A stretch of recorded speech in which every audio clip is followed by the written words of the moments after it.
Poder sentar, mas glorificando, exaltando o nome dele, porque ele é bom. Tem alguns aqui que estão cansados, foram fazer provas, outros foram trabalhar.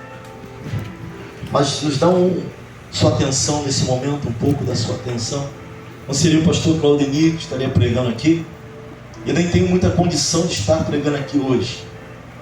Tá? O pastor não está em pecado não se preocupe com isso, não é isso. A condição é física mesmo, é questão de saúde. Mas entendemos que é a nossa missão.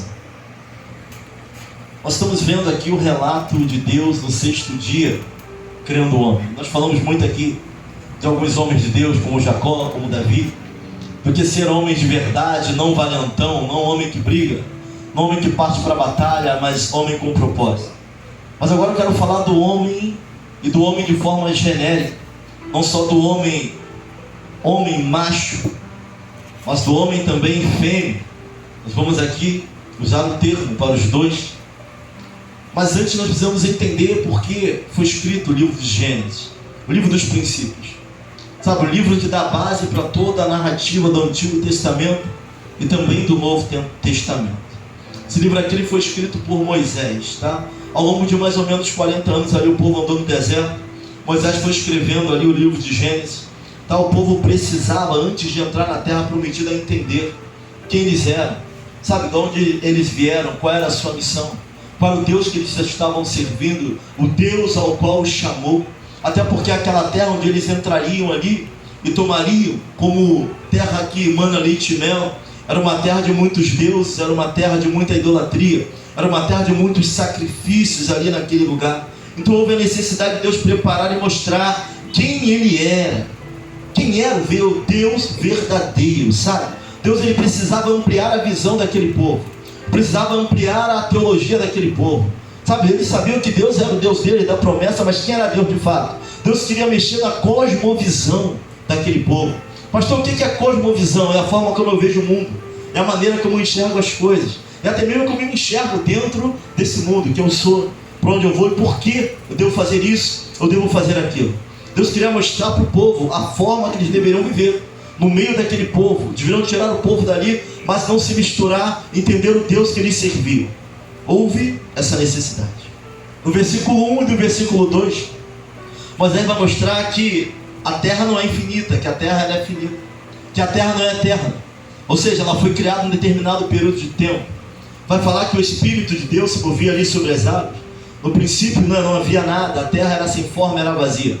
E o Espírito do Senhor se movia sobre as águas. Então vai falar da grandeza de Deus, do poder dele para criar. Deus através de nada, ele começa a criar todas as coisas. Sabe, Deus através do caos, através das trevas, ele começa a criar através da sua palavra. E disse Deus, haja luz, e haja luz. Deus criou todas as coisas, ele foi ordenando todas as coisas através da sua palavra, do seu poder. Ele foi criando matéria, ele foi preparando o terreno para a sua criação principal, que chegaria no 6º dia. Deus começa a mover as coisas. Deus começa a fazer do espiritual matéria. Não é o contrário. Do espiritual veio todas as coisas. No 4º dia, a Bíblia vai nos dizer aqui ainda no capítulo 1 de Gênesis, que no 4º dia ele vai criar os 2 grandes luzeiros. O maior para governar o dia, o menor para governar a noite. Ele vai criar as estrelas. Está lá no versículo 14 até o versículo 19. E esse governar não é mandar. Esse governar é apenas marcar o fim de um e o início de outro. Por que eu estou falando isso? Porque ele está descrevendo aqui o cosmos.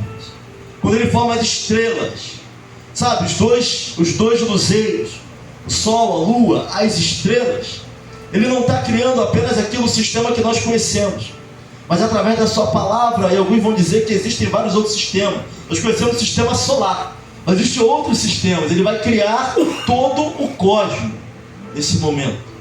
Vai criar os 2 luzeiros. O maior governa o dia, o menor governa a noite. Governar de dar princípio, onde começa um, onde termina o outro. Ele vai botar as estrelas, tudo isso para que houvesse manhã, para que houvesse tarde, para que nós pudéssemos olhar para o céu e ver um céu iluminado, um céu estrelado, olhar para a lua e ver a lua dos apaixonados, olhar para o dia e ver aquele sol brilhando, olhar para alguém que está ao seu lado e falar assim: tudo isso para você. Ele vai criando, sabe, ele vai gerando, ele vai através da sua palavra ministrando ali, e tudo vai acontecendo segundo ele para a sua coroa, para a coroa da sua criação. Sabe, ele vai criando tudo, vai preparando o terreno, ele vai preparando o caminho. E se eu desse um tema para essa mensagem, seria para a glória de Deus.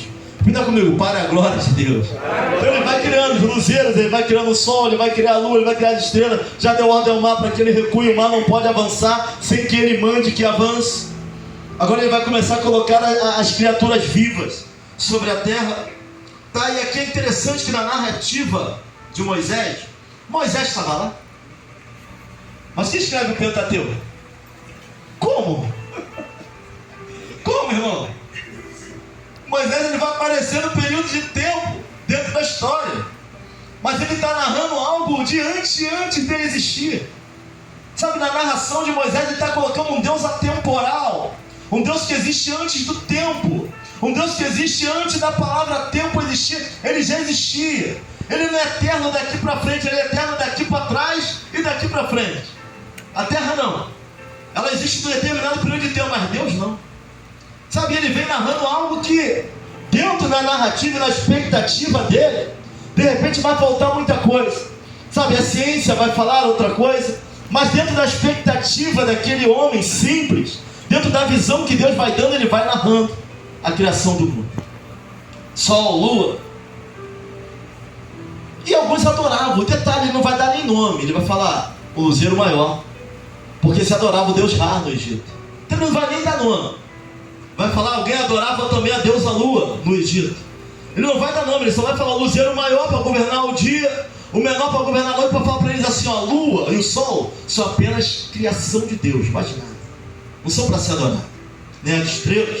Os egípcios, eles acreditavam que a lua e as estrelas poderiam determinar o futuro das pessoas, e até mesmo o horóscopo. Até hoje algumas pessoas acreditam. Vão lá ver, você que é de Gêmeos, hoje o dia está assim, o sol está virado para lá. Mas a Bíblia vai mostrar que eles são apenas criação de Deus e mais nada. Criação de Deus. Deus vai criar sol, lua, mas que eles não conseguem determinar nada na nossa vida. Tinha gente que só ia trabalhar quando olhava o horóscopo. Gêmeos, você que é de Gêmeos, hoje o dia vai ser ruim para você. Pessoas falsas vão aparecer na tua vida. Tem gente que ficava ali na Rádio Tupi para ver como é que ia ser o dia dele. Mas segundo a palavra de Deus, isso, o sol, a lua, as estrelas, não determinam nada na nossa vida. Só apenas criação de Deus, para a honra e glória do nome dele. Só para isso. Talvez a lua possa influenciar até no mar, eu acho. Talvez, dependendo aí, movimento de rotação, translação. O pessoal aí, né, do Enem sabe o que eu estou falando. Ou não? Sim. Não é isso? Então, vai interferir nisso. Tá linda.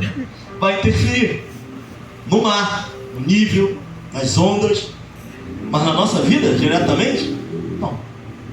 São apenas mais uma criação. Mais uma criação de Deus. Meus irmãos, do ponto de vista bíblico, e o ponto de vista do narrador, a terra é feita primeiro do que tudo. No princípio, a terra era o quê? Sem forma e vazia.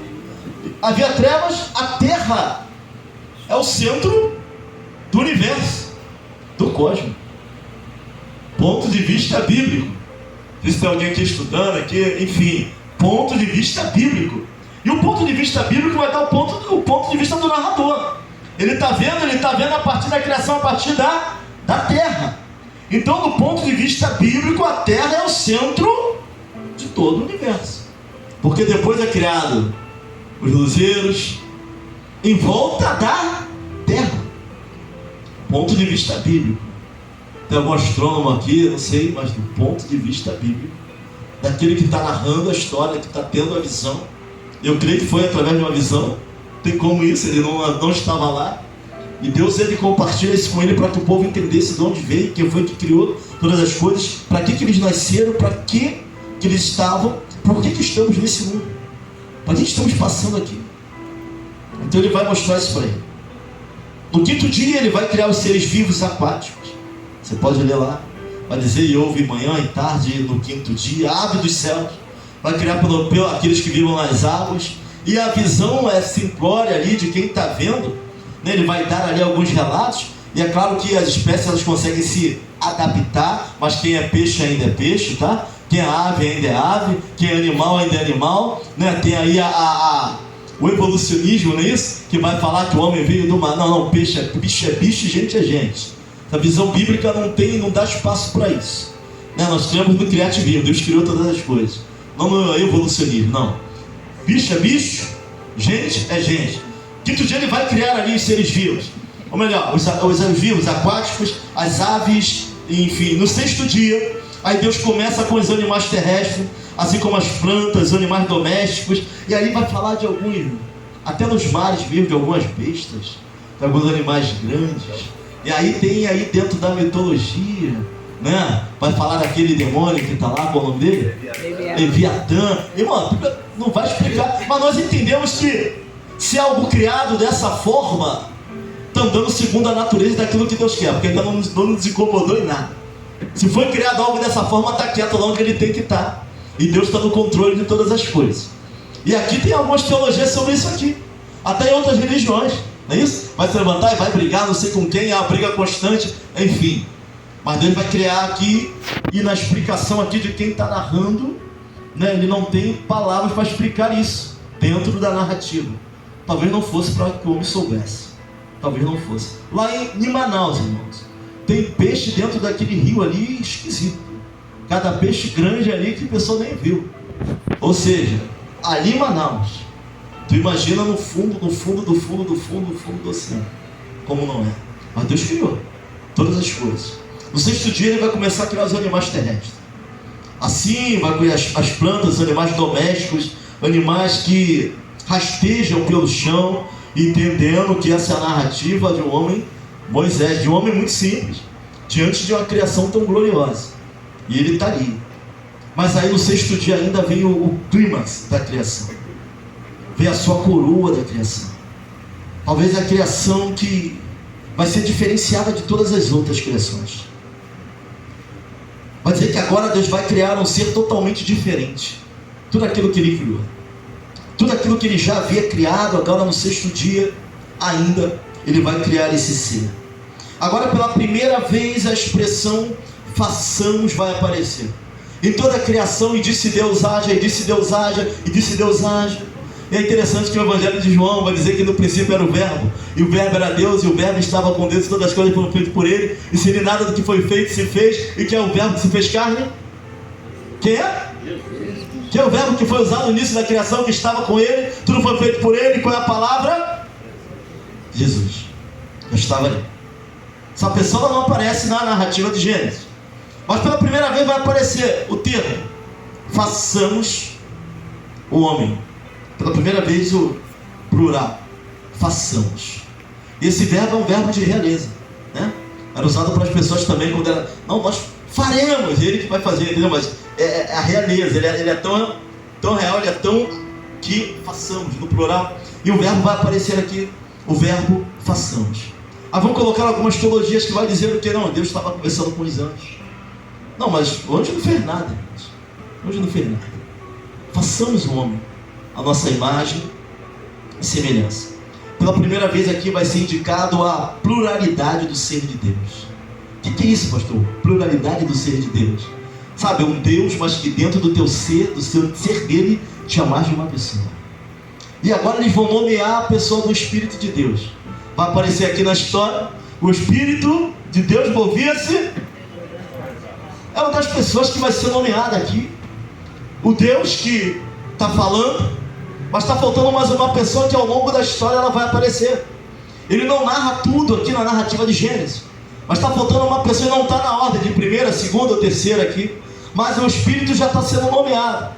Nós vamos ver quando ele fala façamos, vai falar da pluralidade do ser de Deus. Ele é um ser único, mas um ser plural, e que vai dar a indicação disso. E aí nós vamos entrar na triunidade, e vamos falar da doutrina da trindade, mas vamos deixar isso para depois, porque aqui está falando de Deus, e está falando de um outro ser que é nomeado, que está dentro da sua pluralidade, de um único Deus. Façamos o homem a nossa imagem e semelhança. Agora está falando, o Espírito estava ali arquitetando, o Espírito que traz vida, o Espírito que transforma, o Espírito está ali se movendo sobre as águas.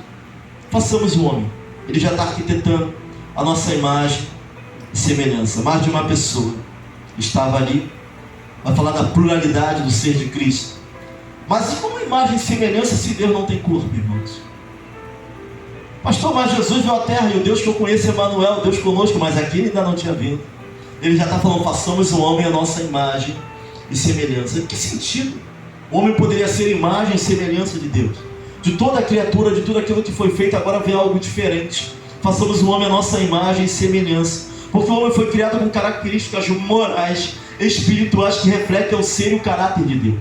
Deus colocou no homem o que ele não vai colocar em nenhuma outra criação que ele tem. Características morais e espirituais. O homem ele é pessoal, o homem ele é inteligente, o homem ele é criativo. E o homem tem a linguagem da fala, do falar e disse. Deus vai colocar no homem características morais, características espirituais. O homem ele é um ser moral, ele é um ser que ama. O homem tem justiça limitada. Nossa justiça é nada em relação a dele. Nosso amor em relação a dele é egoísta. Nosso amor é limitado, fraco, salgado, é egoísta. Ele é o próprio amor, irmãos. Nós tentamos até fazer justiça, mas nós somos o único ser que ele vai criar de toda a criação, com características morais do próprio ser do Criador, do próprio ser de Cristo. Olha para alguém e fala assim, você não é tão natural como você pensa.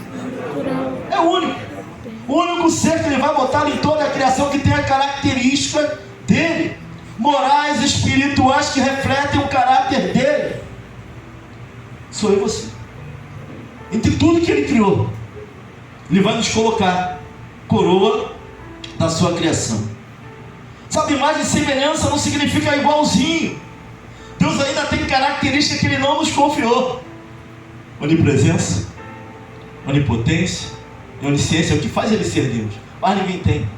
Mas ninguém consegue estar em todos os lugares, ver todas as coisas, ter todo o poder e ter ciência de tudo. Ele sabe até aquilo que já vai, ele sabe de todas as coisas. Nós não temos como saber disso. Então essas características são apenas dele. Então ele vai nos colocar na terra como os representantes dele na terra. Ele vai dar uma ordem, governe sobre as aves dos céus, governe sobre os que caminham, governe sobre o mar, governe sobre o céu, governe. Nós somos representantes de Deus na terra. Ele não cria apenas um ser diferenciado, mas dois. Sabe, ele vai criar não apenas um, mas dois. A palavra homem no hebraico, genérico, Adam, genérico, designa a raça. Vai criar o homem, vai criar a raça humana. Zakar, macho. Acho que é Isha, fêmea, no hebraico. Isha, fêmea. Sabe, ele vai criar o homem, o Adão, o homem, a raça, mas de dois gêneros, macho e fêmea. Sabe, o que vai apontar o gênero é a biologia. Não é a sexualidade, não é a opção sexual. Só existe dois: gênero, macho e fêmea, homem e mulher. Pode inventar o que quiser por aí, mas não tem para onde correr. É dessa forma que Deus fez. Criou o homem para ser, quando eu falo homem, Adão, estou falando homem e mulher. Então ele vai criar os dois gêneros, o homem, raça, no genérico, mas homem e mulher, para serem seus representantes de Deus na terra. Mas não só para isso, mas alguém que ele pudesse ter comunhão, relacionamento com ele de maneira voluntária. Para isso ele colocou em nós esse aspecto moral, espiritual, a inteligência, para poder interagir, para poder raciocinar, para poder pensar. Sabe, mas ele vai colocar alguém não só como criatura, mas para que ele possa interagir conosco. Nós fomos criados para interagirmos com Deus. Sabe, façamos o homem a nossa imagem e semelhança. Não significa que ele estava sozinho, não. A pluralidade dele, sabe, nele já havia comunicação. Não precisava de nada, mas ele transborda a ponto de criar todas as coisas. E de criar o homem para se relacionar com ele e entre nós. Por isso que é ruim quando há isolamento entre nós. Não fomos criados para ficar isolados, irmãos. E a primeira coisa que acontece, sabe, quando nós estamos saindo do trilho, é nós nos isolamos. E é difícil, tem gente que se isola tanto, que é difícil até de alcançar. Nós fomos criados para interagirmos com Deus e com o próximo. Sabe, isso aqui também tem a ver com cruz. Não está aqui a cruz não, mas tem a ver com cruz. Sabe, com a verticalidade da cruz e a horizontalidade da cruz. É relacionamento com Cristo, mas é relacionamento entre nós também. Façamos o homem, ele queria alguém para que se relacionasse com ele de forma voluntária. Para isso nós fomos feitos, gente, para a glória de Deus. Você pode até não querer viver para isso, sabe, você pode até não se empenhar para isso, você pode até querer levar a sua vida de qualquer maneira, mas você foi criado, eu fui criado para ter relacionamento com Deus. Ele já vinha no Éden falar com Adão, ele já vinha no Éden falar com Eva, já se relacionava com com a coroa da sua criação. Fomos criados para a honra e para a glória do nosso Deus. Aleluia. Mas também, irmãos, como pessoas queriam tomar posse, tomar conta, mordomos de Deus na terra. Sabe que quando nós chegamos mais perto de sermos homens de verdade? Agora eu estou falando homem no sentido de toda a palavra homem e mulher, macho, fêmea, homens de verdade. É quando nós atingimos a concepção e temos como motivação correta fazermos as coisas para a glória de Deus. Essa é a questão. Nem tudo que nós fazemos é para a glória de Deus. Nem tudo que nós fazemos, pastor, o que é fazer para a glória de Deus? Se nós somos filhos dele, somos amigos dele, se entendemos que tudo ele fez para nós, ele criou todas as coisas para nós, as estrelas de manhã. Imagina se só tivesse manhã, só tivesse tarde, só tivesse noite. Sabe, servimos a um Deus equilibrado. Criou manhã, criou tarde, noite, criou homem, mulher, família, marido, esposa, filhos, direita, esquerda, centro, Pai, Filho, Espírito Santo, corpo, alma, espírito, direita, esquerda, centro, sol, lua, estrela. Um Deus extremamente equilibrado. Extremamente equilibrado. Por isso que a gente prega aqui, não surta não. Sabe, às vezes a intenção do inimigo é nos tirar do equilíbrio, mas nosso Deus é completamente equilibrado, não sai do controle de nada. Aleluia. Nos criou para a honra e glória do nome dele. Aleluia. Sabe, temos que pensar em Deus, irmãos. Viver para Deus não é ser um fantasma. Você tem que casar, ter a sua experiência, sabe, mas que as nossas decisões sejam decisões baseadas na glória de Deus, sejam para a glória de Deus. Se trabalhamos, que seja para a glória de Deus. Se pregamos, se cantamos, se louvamos, se tocamos, que seja para a glória de Deus. Sabe onde que entra a frustração na vida do homem? É quando a nossa motivação é errada. Nós ficamos frustrados quando nós só fazemos para nós, ou fazemos para aparecer, ou até dizemos, pastor, eu faço para Deus. Mas nem sempre isso é verdade. Se é para a glória de Deus, vai valer a pena. Se é para a glória de Deus, então permaneça. Se é para a glória de Deus, vai ter coroa. Se é para a glória de Deus, vai ter galardão. Porque Deus, ele é justo em tudo aquilo que ele faz. Se é para a glória de Deus, irmãos, ainda que ninguém esteja vendo, ele está vendo. Se é para a glória de Deus, olhe pela vida de alguém. Se é para a glória de Deus, pregue para alguém. Se é para a glória de Deus, vale esse evangelismo. Se for para a glória de Deus, vai valer a pena. Mas a questão é que algumas vezes nós até falamos que fazemos para Deus, mas existe um abismo entre falar e viver. Até achamos, eu acredito que alguns até acreditam que estejam fazendo, mas aí virão as dificuldades e as provações, e aí a gente vai ver se realmente estamos fazendo para a glória de Deus ou não. Sabe, imagine, se tirasse o tamborim de Miriam, se tirasse a vara de Arão, se tirasse esse púlpito, tirar esse microfone, tirar o teu carro, quem você é? Se é para a glória de Deus, você ainda vai saber o seu lugar. Se faz para a glória de Deus, se ora para a glória de Deus, se louva para a glória de Deus, você ainda vai saber quem você é, ainda que ninguém saiba, ainda que ninguém te veja. Se é para a glória de Deus, você vai permanecer naquilo que Ele colocou para você fazer. 1 Coríntios capítulo 10, versículo 31. Quer vocês comam, bebam, façam qualquer outra coisa, façam tudo para a glória de Deus. Pastor, eu quero casar porque eu tenho que casar, eu quero ter uma família, mas que a minha família seja para a glória de Deus. Que o meu marido, meus filhos louvem e honrem o nome do Senhor. que a minha casa seja para a glória de Deus. Sabe, se a motivação for errada, tudo perde sentido, irmãos. Basta uma não palavra de incentivo, basta um não tapinha nas costas, basta alguém não te olhar, basta alguém não se te ver, basta a agenda fechar, basta a pregação acabar, basta uma palavra contrária, tudo perde o sentido se a motivação for errada. Esse 1 Coríntios está dizendo: quer façamos qualquer coisa, quer ensinamos, quer adoramos, quer estejamos em qualquer lugar, seja para a glória e honra do Senhor. Que a nossa motivação seja a mais correta possível. Só dá para entender, sabe, o que é ser um homem de verdade se tivermos os pés da cruz, irmãos. Sabe, se formos fazer tudo para a glória, senão nada vai fazer sentido. Trabalhar demais não vai fazer sentido. Correr atrás de dinheiro o tempo todo. Sabe, se dinheiro não é a solução para tudo. Alguém vai falar: pastor, dinheiro até ajuda, mas tem rico se matando, presbítero Léo. A falta do dinheiro até traz o caos, tá? Preocupação, rebenta com os relacionamentos. Sabe, mas o fato é que se dinheiro fosse a solução para tudo, rico não se matava, milionário não estava em depressão nem saltando do 21º andar. Não é resposta para tudo. Sabe, sem Deus, irmão, sem a glória de Deus, sem a manifestação de Deus, o homem é vazio. Você pode falar, você pode sorrir aqui, mas daqui a pouco esse culto vai acabar, você vai para sua casa. E se não entender o que é o amor de Deus na nossa vida, não entendemos nem a nossa posição no mundo, fica difícil entender quem somos.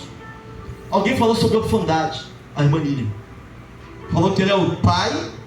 Se ele já é o pai, deixamos de ser órfãos. Se ele é pai, deixamos de ser órfãos, porque o Espírito que está sobre nós não é de orfandade, não é de temor, não é, mas é o Espírito de adoção. Sabe, isso vai dizer lá em Romanos capítulo 8, o Espírito que está entre nós é de adoção. Precisamos entender esse amor, que fomos criados para a honra e para a glória dele.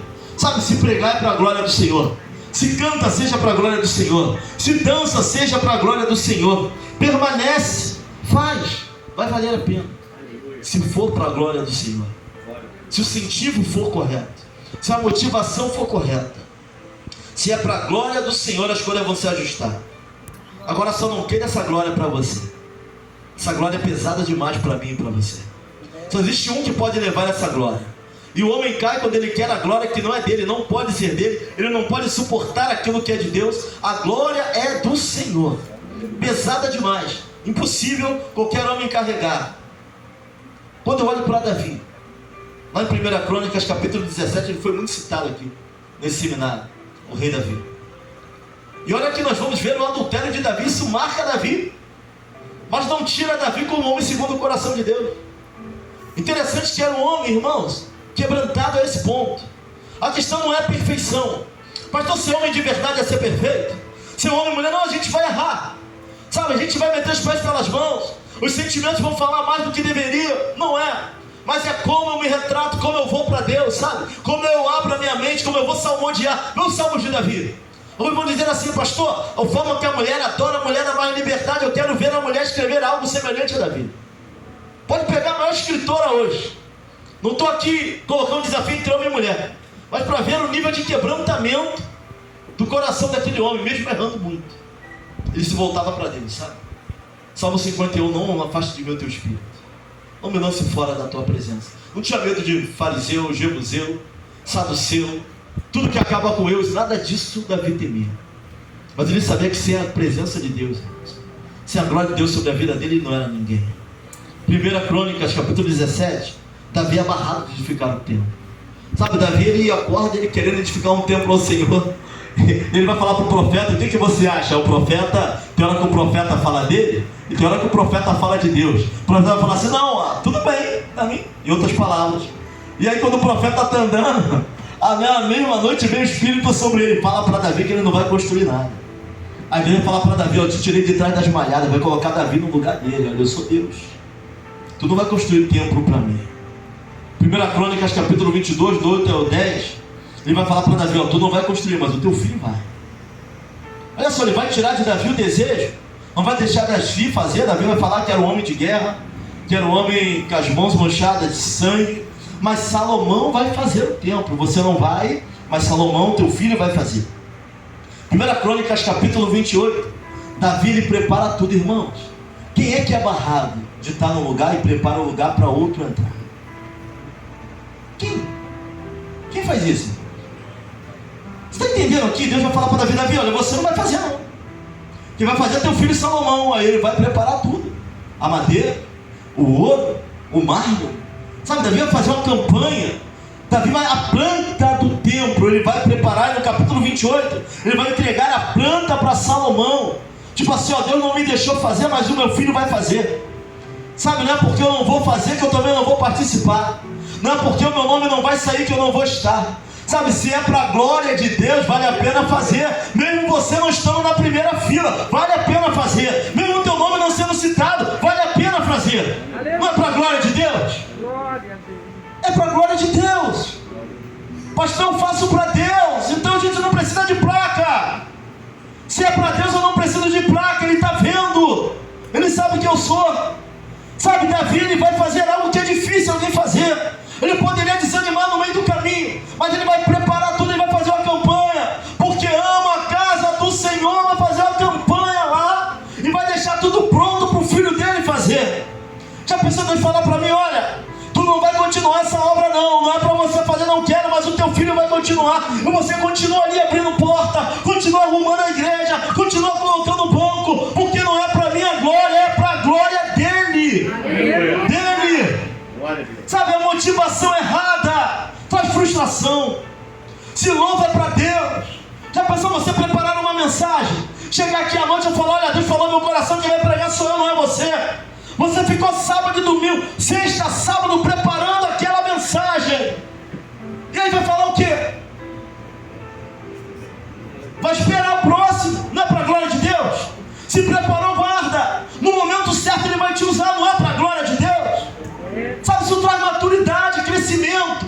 Quando a gente entende que o que fazemos não é para nós, é para Ele. Aleluia. Sabe, se não deixarem você fazer, e se foi Ele que mandou fazer, estão impedindo algo dele, não é teu. Então para que tu vai levar para o coração? Se é para a glória dele, não é para você. Pastor, mas eu faço para Deus, então por que tanta confusão? Eu faço para Deus, então por que tanto incômodo? É para Deus. Fica tranquilo. Deus conhece teu coração e sabe quem você é, a tua vontade, e está adorando e está glorificando o nome dele. Calma. Não é para Deus, não é para a glória de Deus. Ele vai ajustar as coisas. Sabe, Davi prepara tudo, mas não consegue construir o templo. Salomão constrói o templo, mas ele entendia que era para a glória de Deus.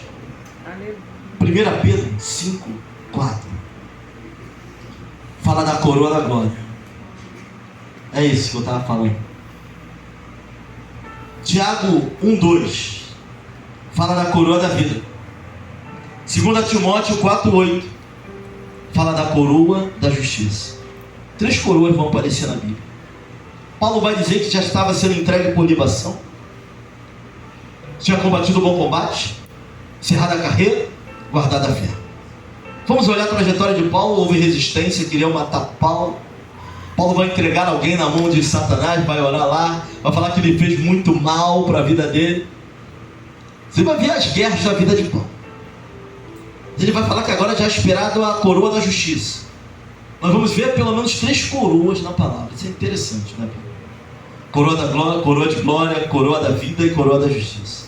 O presbítero Léo mandou para mim lá. Estava falando de coroa e as nossas discussões, eu achei interessante isso. 3 tipos de coroa. Mas pastor, se Deus nivela todo mundo igual, para que uma coroa? Ô Gisele, para que uma coroa nos céus, Gisele? Para que uma coroa? Eu brincava que quando eu chegasse no céu eu ia olhar para Moisés, eu com uma ervilha na cabeça e Moisés com um galardão, uma coroa gigante, cantando todo torto assim. Eu falava: Senhor, eu não fiz nada. Não fiz nada para Deus ainda. Eu brincava lá em casa, eu sei, o pastor só está brincando coisa, mas na nossa intimidade, né? Aí a Lília falava: onde eu vou estar com a chapinha assim, brilhando aqui, ó, no meio. O importante é chegar lá. O importante é chegar lá, né? Com a coroa gigante, com o pescoço todo, com a coroa do tamanho de ervilha. O importante é chegar lá. Mas por que essa coroa? Por que Paulo vai falar da coroa? Por que a coroa, gente? Se lá todo mundo é igual, para que a coroa? A gente vai lá em Apocalipse. Vai comigo lá, Apocalipse 4, versículo 10 e 11. Por que teria uma coroa no céu? Um galardão, uma coroa. Cada uma coroa diferente. Para que isso? Apocalipse 4 fala da adoração dos céus. E não é qualquer adoração, não. Na epígrafe, adoração a Deus no céu. Vai falar assim o versículo 10. Os 24 anciões prostravam-se diante do que estava sentado sobre o trono, e adoravam o que vive para todo sempre, e lançavam as suas diante de quem? A coroa é tua ou é dele? A coroa é para lançar diante de quem? Diante daquele que tem todo o poder, autoridade e glória para receber. A coroa é para o teu destaque ou é para lançar diante dele? A coroa é para mim, para você, ou para oferecer diante daquele que tem todo o poder dos céus e na terra? Para que a coroa? A coroa é para mim? A coroa é para eu chegar lá e ficar mostrando a minha coroa? Não, a coroa é só para eu falar assim: Senhor, tudo que tem sou, é porque o Senhor me fez ser. É assim. Todo louvor, toda adoração, meu chamado, tudo que tenho é teu. Tudo que há em mim é teu. Tudo que sou é teu. Sabe, cheguei aqui vivo, respiro, num corpo incorruptível, para a honra e glória do teu nome. É para ti, é para ti, é para ti e é para ti. 24 anciões.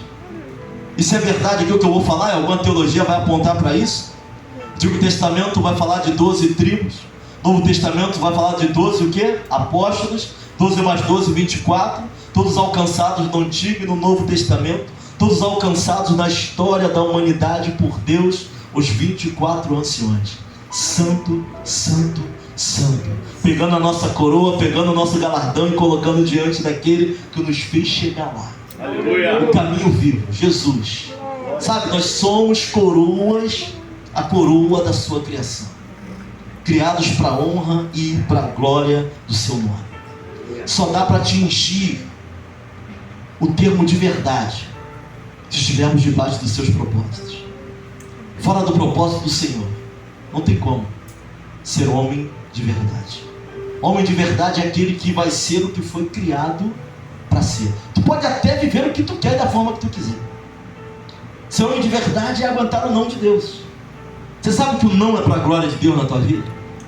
As portas que se fecham também é para a glória de Deus na tua vida. As portas que Ele abre para a glória de Deus na tua vida. Quer façamos qualquer coisa, seja para a glória de Deus. Até pessoas que Deus vai afastar ou afastou da tua vida, é para a glória de Deus na tua vida. Vivemos para a glória de Deus. Fora disso, seremos mais imperfeitos do que somos. Se entendermos isso, seremos homens genéricos, homens de verdade, mais próximo da verdade que Deus tem para a nossa vida. Então olha para alguém e fala para ele: você vive para a glória de Deus. Todo o nosso talento, toda a coroa, eu espero ter uma, é para chegar diante dele, ó. Tudo que tenho, tudo que sou, tudo que fui, pertence ao Senhor. É dele, é dele, é dele, é dele, é dele. Dele, vamos ficar de pé, irmão.